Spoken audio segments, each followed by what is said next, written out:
আসুন ডাক্তারের কাছে শুনে নিই জলের টিডিএস লেভেলটা কত থাকা ভালো। তো এখানে উনি আমাকে চার্ট দিয়েছিলেন।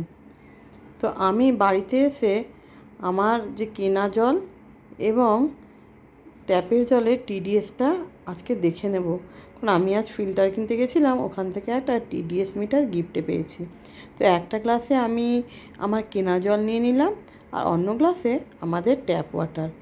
এবার আসুন দেখে নিই।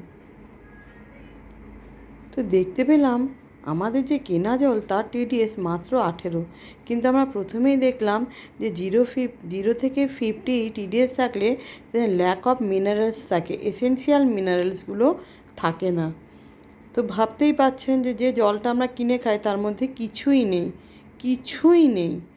এবার দেখুন উল্টো দিকে আমাদের ট্যাপ ওয়াটারের জলও 589 খাওয়ার উপযোগী নয়, কিন্তু কেনা জলটা খাওয়া আমাদের স্বাস্থ্যের পক্ষে ক্ষতি।